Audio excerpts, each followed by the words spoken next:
Hey there, everyone. Thanks for tuning in for a brand new trip. And we are in Las Vegas for a couple days. We came in on a Sunday and left on a Tuesday. We are staying at our favorite hotel in Vegas, the Grand Chateau by Marriott. Now, we love this hotel because it's kind of off the strip, a little bit secluded. It's clean. It's always been a great, comforting hotel. Easy to get to, easy to leave when we're ready to come and go. They do have some great amenities. Unfortunately, we don't always take advantage of them. Like they do free drinks, they have pools and all that. But still, it's a great, more family friendly hotel. And of course, if you're in town for a conference or just a vacation, business trip, whatever it may be, I will always recommend this hotel as well.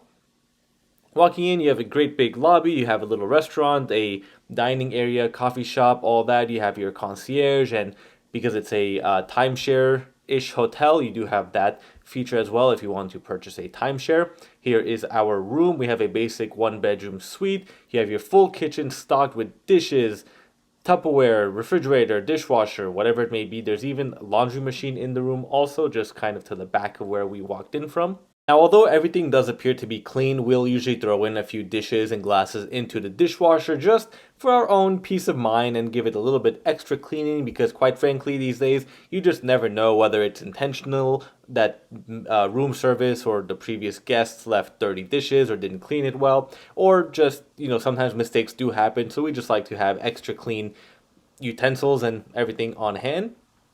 Walking around, we do have a living room with standard couch and TV. This room was facing the pool, which, because it's football season, unfortunately, one bad thing about the room at night, we did hear Monday Night Football, which went pretty late, and you do see the flashing lights from it. Funny enough, it's almost as if we were on the strip because of how bright that TV was at the pool, which we will get to later. I'll do a closer shot at the pools that are available for this hotel. But we basically just see the airport and the MGM Grand over there, and down below is that pool. The strip can't really be seen from our hotel room. Bed is comfy as usual. A huge bathtub, which is kind of in a weird place next to the bed and not in like the actual bathroom, but no big deal. We do have also a big shower, which I loved. It had two shower heads, and it was just so relaxing to be in there. Here is the pool. I want to say this was on the ground floor, maybe level 5. It was the lower pool where you can see there's the TV, there's a bar, plenty of seating. And this is the view from the upper pool area. It was a lot quieter, a lot more older crowd was just hanging out, relaxing. They were also doing a movie trivia that weekend that we were there, so they do have some activities. And I don't think my phone was able to capture the sound quite well, but there was also a more of an issue of the lighting that you'll see how much light is actually flashing into the room. I'm someone that needs to have it completely dark. I need those curtains closed. So because Monday Night Football was going on, I think it was almost like 10:30, 11 o'clock, and they were still showing whatever they were showing. This is pretty much all the lights that were coming into our room.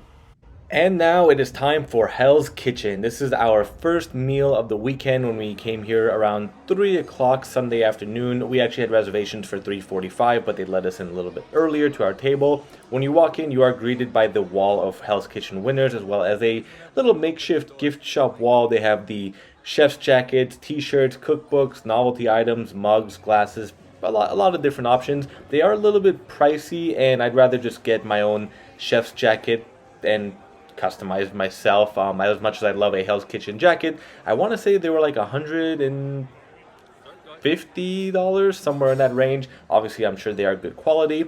Overall, it's a basic layout of what Hell's Kitchen looks like from TV. You have a bigger bar area, and the kitchen area is a little bit different, but you can still see it, and you can pose for pictures. Here is the menu. I went with the prefix, which does come with the scallops, beef Wellington, and sticky toffee pudding, as well as the note from Gordon, or Gordon's note drink. It pretty much tasted like a matcha lemonade, spiked matcha lemonade, and there was the note from Gordon as well. Tasted really great. It was refreshing and light, had great flavor. The beef Wellington was fantastic. It was so perfect temperature. The pastry was flaky and buttery.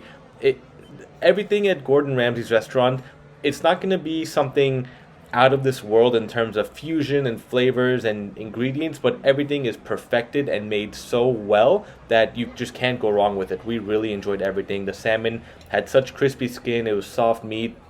Mac and cheese was so cheesy, and that sticky toffee pudding was out of this world. The risotto was perfectly cooked with the tender lobster as well. We were definitely really happy with this meal, and we would definitely recommend it to anyone who stops by Vegas.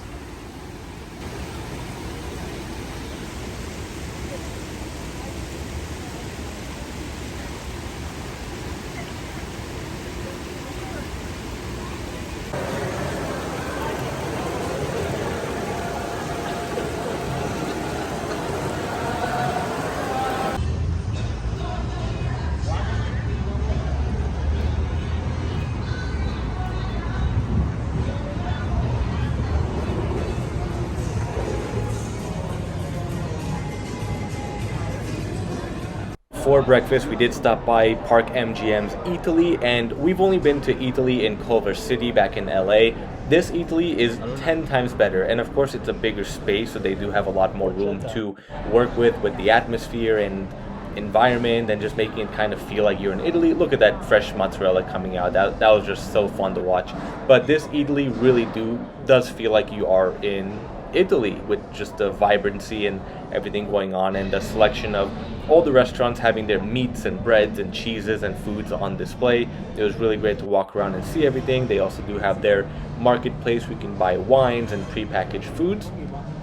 We decided to eat breakfast at the La Vaza breakfast stand. They actually kind of have 2 or 3 different stands, but you can order pastries, breakfast sandwiches, and coffees all from there, which we will get to in just a moment. This is the area where you can buy more of the grocery items and a wall of bread. How can you go wrong with any of that there? And I forgot to mention earlier, but I'm doing a lot of this voiceover because everywhere in Vegas it's just crazy loud. And unfortunately, I don't have like a mic to attach to my shirt or anything. And even if I use a mic attached to my camera, it will pick up too much of the background noise. So I just figure I'll add this voiceover later. As long as I get all the footage to show you all, then that's the most important thing. And more wine and more wine and more wine, because Italians love their wine and winemaking process. It's very open, really like it. It's not too fast paced like the rest of Vegas. It is a place to go and relax. And here are all the pastries you can choose from, as well as the coffee menu. They were out of a few items. We had to kind of keep going back and forth with the cashier and what to order. But for the pastries, we ordered this brioche with a custard. The bread was okay, it was soft, but the custard really wasn't anything special, and it was barely filled. This burnt wheat croissant was dipped in white chocolate. That again really didn't have any unique flavor, but they were light pastry options. The breakfast sandwiches were actually pretty good. I think they were pricey too, about $14 each, but the eggs were fried well, the pancetta was crispy, and the brioche was soft too. Later on for lunch, we did go to Gordon Ramsay's Fish and Chips. We did eat here a few years back, and we really enjoyed it. There aren't too many options to get fish and chips in Vegas, but this really does exemplify Gordon's work in it. Now, overall, it was good. The fish was a little bit greasy and oily. Not too bad, but the batter was still crispy and fluffy, and they don't dip too much batter, so you're not getting like a big chunk of batter and then fish. You're getting a nice balance. The sauces were great. They actually have quite a few sauces to choose from. The fries, on the other hand, were all soggy and a little bit too salty, so they weren't that great, but definitely come for the fish. And for dinner, we did stop by the Cosmopolitan for Secret Pizza. If you have known about this place, they've been kind of in the media and on food bloggers' routes and videos for quite some time. I think we came here last maybe 5 or 6 years ago, definitely pre-pandemic. Walk down this secret-ish hallway and you're instantly transported to a New York pizzeria.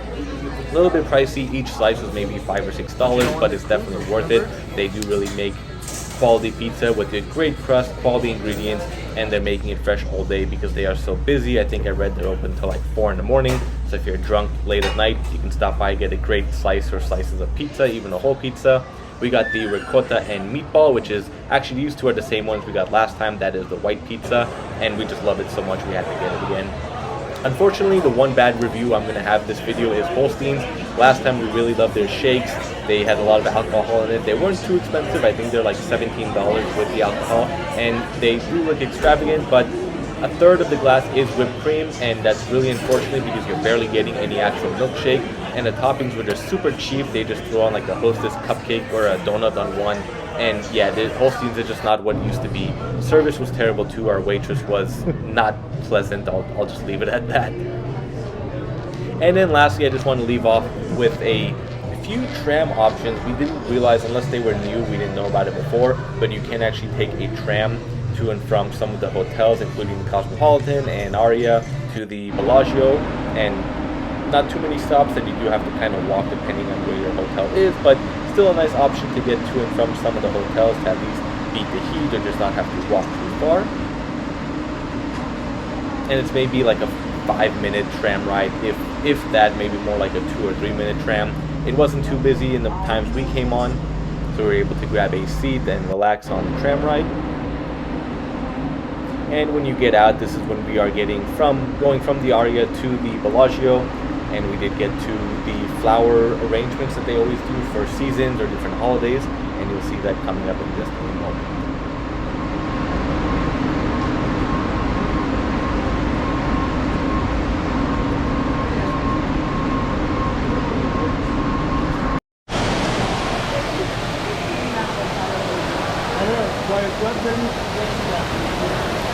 So as the video wraps up here, folks, thank you again for watching. I know I'm not the only person to go to Vegas. I won't be the first, won't be the last, but if you have any questions or comments about our hotel or anywhere we stayed, feel free to leave them down below.